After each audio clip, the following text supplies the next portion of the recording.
Hello, it's GCSE Physics Explained.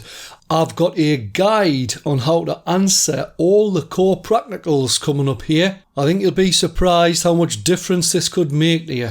Right, this is just for the 2022 Edexcel Paper 2. Well, it might help with other exam boards as well, but it's especially for the 2022 Edexcel Paper 2.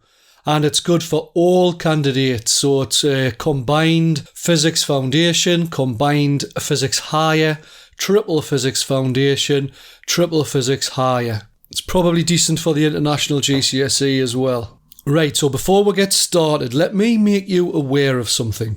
So from the document that I've showed you in some of my previous videos, we've had an advanced information article or advanced notice article, and it tells us what the focus is going to be on. So you know that that's definitely going to be on the exam.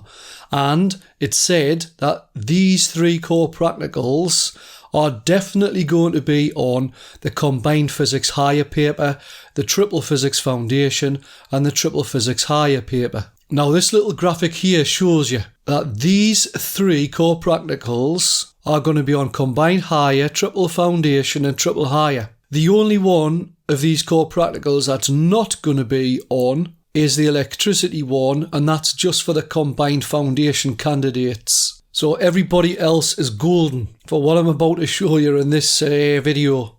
Now for the combined foundation students, if you're sitting two core practicals, if we definitely know they're on the paper and each one's worth 6 marks, that means that you'll be getting a total marks of 12 from the core practical. The combined higher candidates, 6, 6 and 6, so you'll be getting 18 marks, and so will the triple foundation and the triple higher. Now if we add those marks to the marks that we're predicting from the calculations, remember 1/3 of the paper will always be calculations. So that means 20 marks out of 60 for the combined students. And if you're studying triple, that means 33 marks out of 100. So if you add the marks from the calculations to the marks from the core practical, and you do well on both of those, you're going to pick up somewhere in the region of 32 marks. Now looking at the grade boundaries down here, 32 marks is enough to get you a level 5. 38 marks, so that's 20 marks from the calculations and 18 marks from the core practicals. That's enough to get you a level 8 if the grade boundaries this year are going to be similar to what they were in previous years. So I'm just saying approximate level. I don't want to get anyone's hopes up. But 38 out of 60 is about a level 7 or 8. So do well on your calculations, do well on your core practicals, which is what I'm about to tell you, and you should get yourself a very good score. If you're doing the triple foundation, now I don't know why anyone would want to do that. If you're going to do the triple, you may as well do the higher. 51 marks will just get you a level 4 or 5. And if you are going to get 51 marks, or 33 marks off the calculations, 18 marks off the core practical, that'll take you up to the 51 marks. That is going to get you somewhere between a level 7 and a 6. Okay? So there's plenty of marks to be picked up. It's an absolute gift that the exam board is telling you what core practicals you're going to do. Now, if you watch this video in combination with me prediction video, then I think you're onto a winner. I think you could do really well. Right, without further ado, let's get started. So, this first core practical, 10.17, it's the SP10E core practical investigating resistance from the book. And this core practical is for everybody except combined foundation. So if you are combined foundation, you might want to skip this. Now, the core practical's split into 2 parts.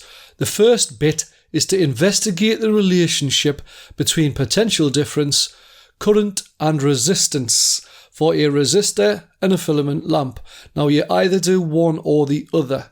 So here's an example of a 6-mark question.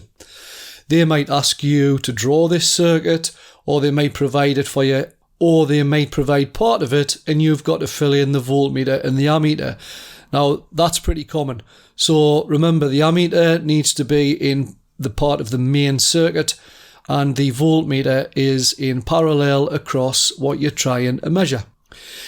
If it's not a fixed resistor, then just replace it with a bulb if that's what they ask in Thursday's exam. And how do you get your 6 marks? Well, basically, switch on the circuit, read both the ammeter and the voltmeter. If you just say read the meters, that's sometimes alright. Say adjust the variable resistor to change the current.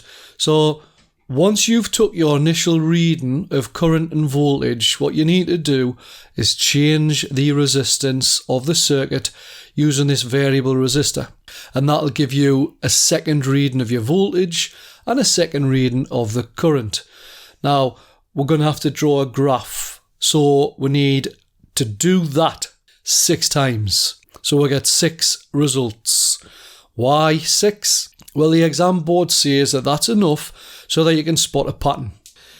Then you'll draw the graph. They might ask you to draw a graph or just say I would draw a graph of I against V. It's always a good option to say take means, take averages. You know, if you're struggling to remember for the 6 marks, just pop that in for the lols. And then to actually get the resistance, you rearrange Ohm's law. So you do voltage divided by the current in order to get the resistance. Or you could say take the gradient of the graph. Right.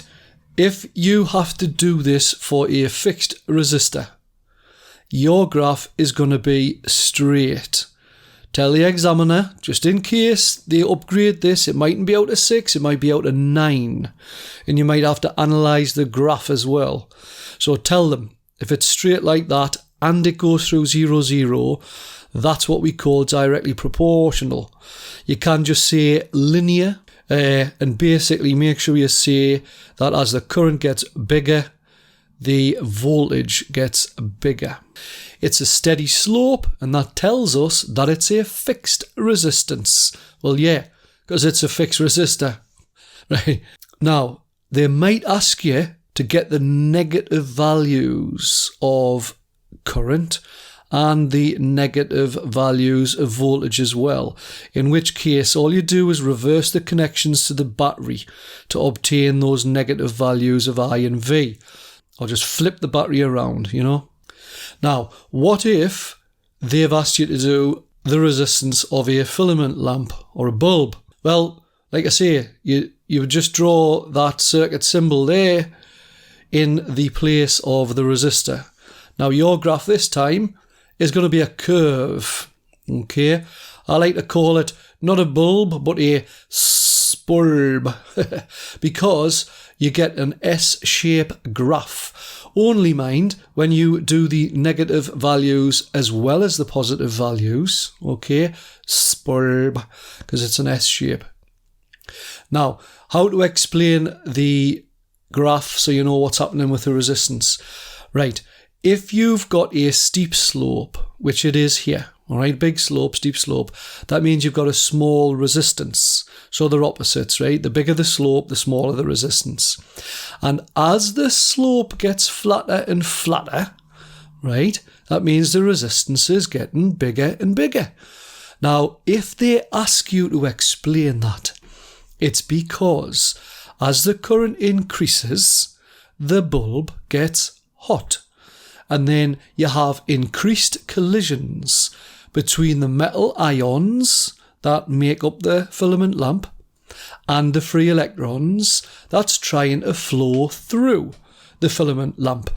Remember, current is made of a flow of free electrons. Right, and that's enough there, easy to get you 6 marks. So if you're asked about that, that's how to answer it. Now, the same core practical, but the second part of it, so they might ask you how you would test a series circuit or how you would test a parallel circuit using resistors or filament lamps. So, once again, it's for everybody. except for the combined foundation students.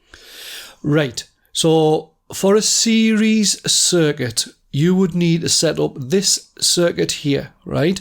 So you take two bulbs or you take two resistors in series. Now, in order to prove that the current in a series circuit is the same, if you put an ammeter before the current gets to the bulbs and another ammeter after the current's been through the bulbs, you will find that A1, current 1, equals A2, current 2.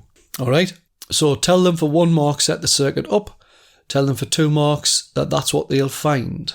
Now, you'll also need to prove what happens to the voltage in a series circuit. Now, the voltage in a series circuit is shared.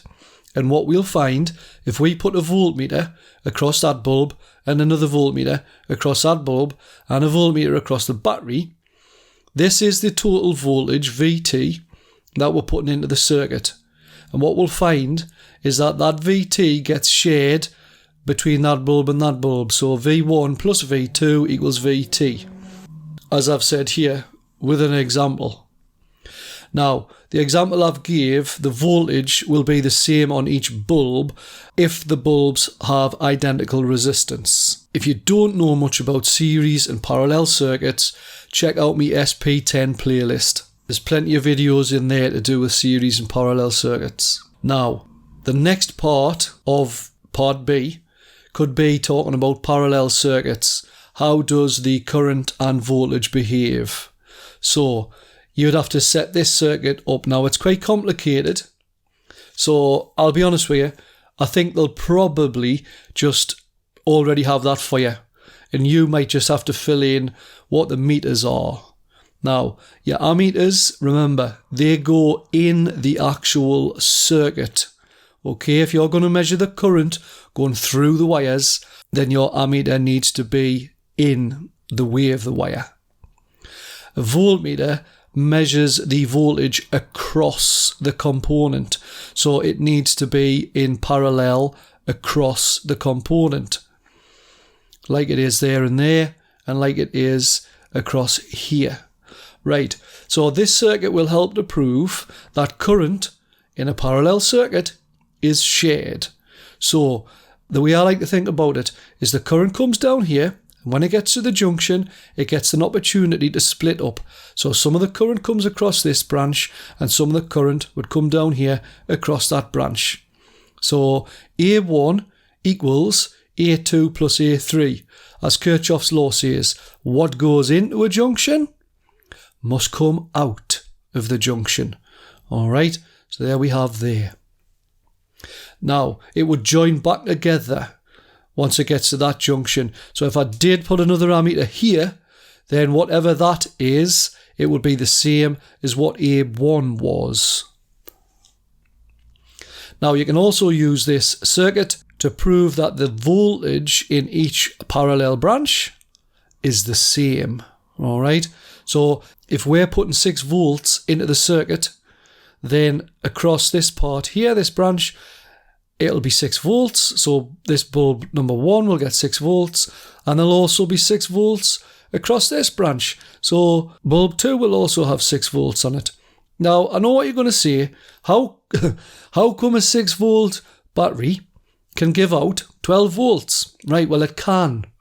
But the battery will go flat twice as quick. You know what I mean? Right, so that's all that there. Pause the video and have a little look if you need to. Right, the next core practical, in fact all the core practicals are for all the students who are studying the Edexcel, combined and triple. And this is in the Pearson book, lesson SP14A, Investigating Densities. Now, the actual core practical says, investigate the densities of solids and liquids. Now, using me 24 years of experience, I believe that they could ask you this question in 3 different ways. They might ask you about a regular solid, they might ask you about an irregular solid, and they might ask you about liquid. So I've broke it down into 3 different ones. So I don't think all three will come up. You'll probably just get one.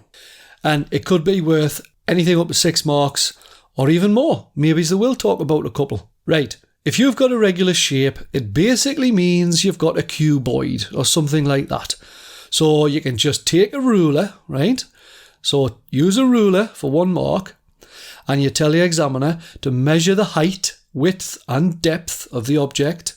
And then for your 3rd mark, calculate the volume of the object using this equation.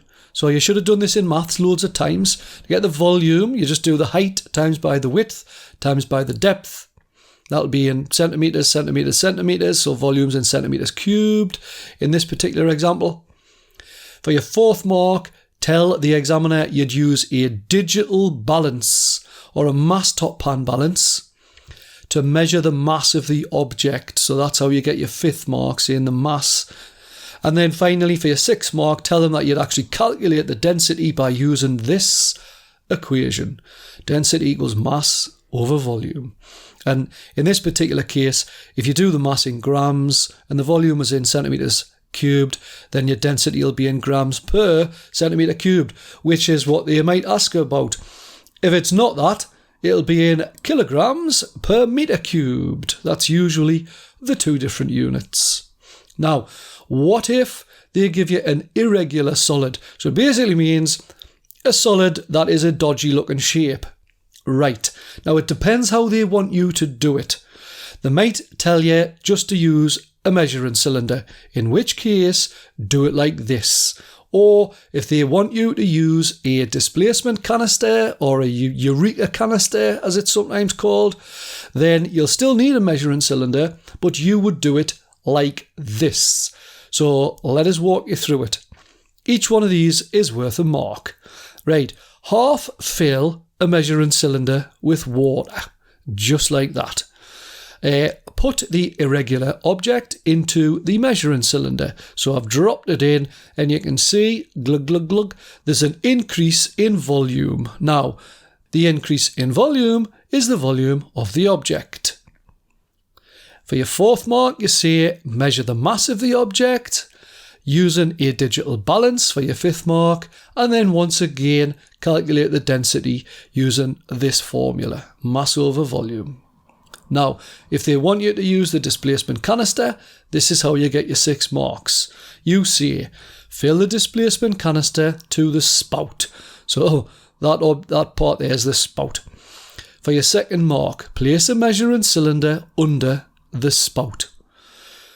Then place the object in the can, and the volume of water displaced is the volume of the object. So as we've dropped that object in, the level of water rose and we caught the water that came out of the spout, and that volume there is the volume of the object.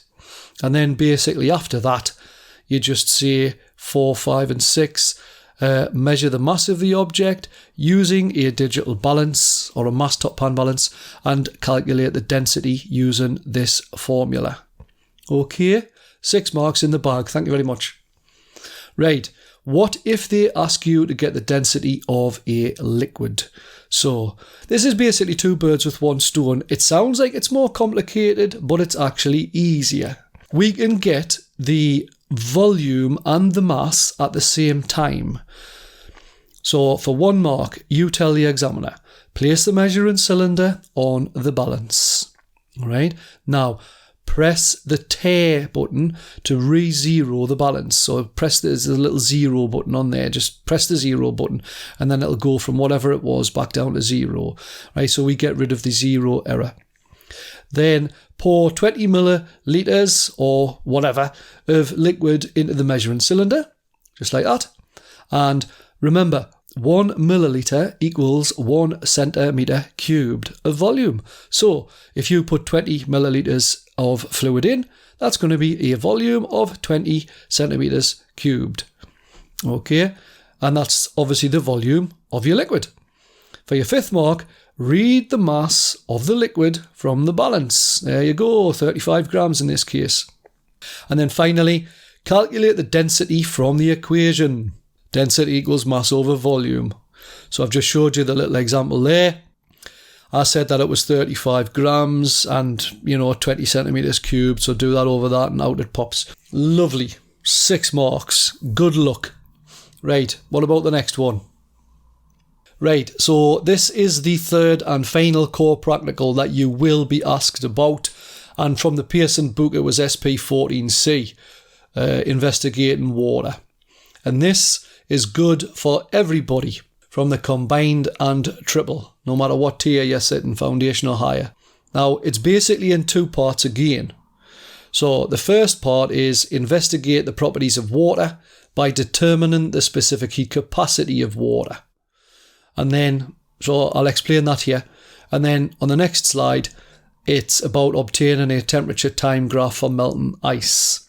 Right, so how do you get the specific heat capacity of water? The best thing to do is to get a joule meter. So there'll be a power pack connected to the joule meter, and then the joule meter is connected to a heater. When you turn the heater on, we can just read from the joule meter how much energy the heater's used. So how do you get your 6 marks? Well, you can see here I've gone anything up to 9 marks, and you might actually need all of this detail just for the 6 marks. So have a listen to this. Right, you've got to measure the mass of the water. Now, before I go any further, I always tell my students, base your explanation on the calculation. Now, we're being given all the equations this year. And when you look into your equation booklet, it'll say the change in heat energy equals mass times by specific heat capacity times by the change in temperature. Now you need to be able to rearrange that. So therefore, the specific heat capacity, which is what we're trying to work out, equals the amount of energy divided by the mass times by the change in temperature. Now, if they don't allow you to use a joule meter, you can use an ammeter and a voltmeter and a stop clock, okay? Because remember, energy, this energy here, would equal ITV. Or as I say to my students, Emma Dale is on ITV. E equals ITV. Current times by voltage times by time. But hopefully we can just use the joule meter. Right, so now that we know what we need, tell the examiner that you're going to need to measure the mass of the water, and we'll use a mass top pan balance to do that. Right, we're going to need the change in temperature, so you need to measure the starting temperature of the water using a thermometer. You might get an extra mark for that. Then we're going to heat the water for 10 minutes, so turn your power pack on, which will turn the heater on. You're going to record how much energy the heater has used from the joule meter. So remember, in order to get the specific heat capacity, we need to measure the energy, and we do that with a joule meter. Then you need to record the final temperature of the water after the 10 minutes using the thermometer, and then calculate the change in temperature using this equation. Right, change in temperature equals the final temperature, take away the starting temperature. And then tell them that you'll calculate the specific heat capacity using this formula. So there you go. Specific heat capacity equals the energy that you've used in the heater, because hopefully all of that energy from the heaters went into the water. I'll talk about that in a second. Divided by the mass of the water times by the temperature change of the water. Now, the specific heat capacity of water is 4,200 joules per kilogram of water to make it heat up by 1 degree C. Oh, I've actually got a really nice video that explains this core practical if you want to know more. I'll put the link at the top of the screen. Right, now you'll notice the way that I've drew this. If that heater was not fully submerged under the water, then some of the energy from the heater would go to the air. And that means that your joule meter reading is incorrect, because not all of that energy went into the water, which means that this value here for your energy is incorrect, which means that your specific heat capacity is going to be incorrect.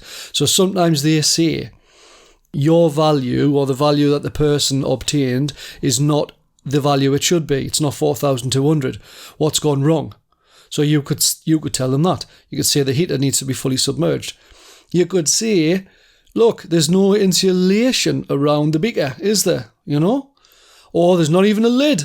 put a lid on the top of it. That'll stop heat from being lost by convection. Now, the final part of the same core practical, so this is the third core practical still, but it's the second bit. I've underlined the wrong bit. It should be obtaining a temperature time graph for melting ice. So I'll just get rid of that, and I'll just underline the proper bit. Now, I've actually, for a bonus, I'm going to be talking about SP14 particle model, because that ties in quite nicely with this core practical, and that is also going to be a focus. So, how do you tell the examiner how to obtain a temperature time graph for melting ice? And this core practical is for everybody in this list. Someone asked me the other day, "Sir, am I alright drawing a little diagram?" And I said, as long as the diagram adds to your explanation of things and makes it clearer, then that's got to be a good thing. So, if you drew a little picture like that, and then all you need to say for a mark is set up the equipment as shown. So you've got a little beaker with a thermometer in your crushed ice. You've got a gauze, a tripod, and a Bunsen burner giving some heat, and a stopwatch. So set up the equipment as shown. Number 2, so for your second mark, record the temperature every half a minute for 10 minutes. Third mark, plot a temperature time graph. Fourth mark, label and explain the main sections. So, a temperature time graph has temperature up the side and time along the bottom, and what you'll end up with is, because it's ice, it might be -4, and you're heating it up so the temperature's increasing. Now, once the temperature gets to 0 degrees C, the ice is going to start to melt. That's the melting point of ice, isn't it? And the graph's going to start going up because it's changing state. And energy is being used to break bonds. That's what you tell the examiner.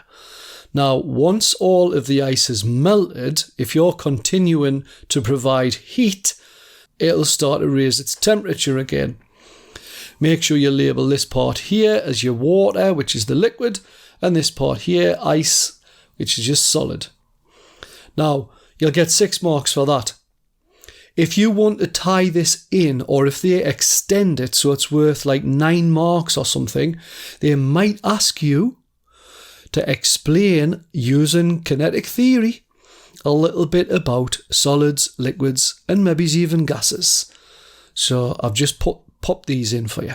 There are 3 different states of matter. In this question, you need to describe the arrangement of atoms and properties of each. You also need to describe how one state of matter changes into another. So I've just said that it's changing from a solid into a liquid when the bonds are being broken. If you're going from a liquid to a gas, you'd get another flat line on the top, and that would be as the evaporation was happening and the molecules were breaking away from the surface of the water. Again, if you're not very good at states of matter, I've got some canny little videos in my SP14 playlist. Get them binged.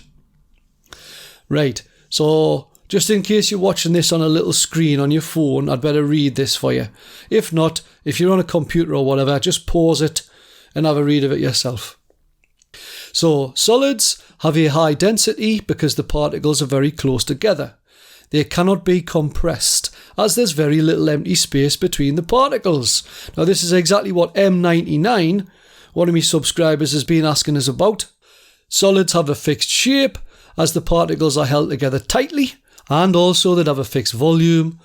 They cannot diffuse because the particles are not able to move, and it does not exert any pressure as the particles cannot move around.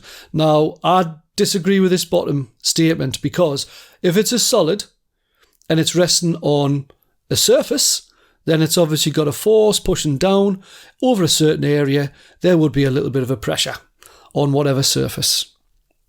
Now, liquids, they have a fairly high density as the particles are close together. They cannot be compressed as there is very little empty space between the particles. It takes up the shape of its container as the particles can move, but liquids have still got a fixed volume just like solids. Liquids can diffuse as the particles are able to change places. They can exert some pressure as the particles are able to move and hit the sides of the container. So I guess that's maybe what that was talking about. If you've got it in a container, does it exert pressure on the container walls? A solid? No. Liquids? Yes. Gases? Loads. So let us explain about gases. So gases have a low density because the particles are far apart. They can be compressed as there's lots of space between the particles. A gas has no fixed shape as the particles move about rapidly and randomly in all directions. And gases can spread out as the particles are able to move in all directions. So gases have no fixed volume. They'll basically fill the container that they're in. If you put them into a room, it'll fill the room. And you put it into a corridor, it'll fill the corridor. Gases can exert a lot of pressure as the particles are able to move in all directions and hit the side of the container. And they want you to put some kind of reference made to the kinetic theory to explain the change of state. So kinetic theory is just exactly what I've been describing there. Just how does the particles move? What's happening during a change of state? So there we go. Honestly, the very, very best of luck, all right, for your exam on Thursday. I know there's a lot of subscribers who've been with us for a long time, and I thank you very much for all your little comments, your little likes and all that. All right. I hope that my channel has helped you to increase your grades. You know, I wish you the very best of luck for the future, whatever you decide to do. And if you do go on to do A-level physics, well, I might be called GCSE Physics Explained, but I've taught A-level physics for 20 years as well. So pop us a little comment. Let us know how you've got on once you get your results in the August. And you know what I'm going to say. If you want to be successful in life, work hard and be nice. Bye-bye for now. Best of luck.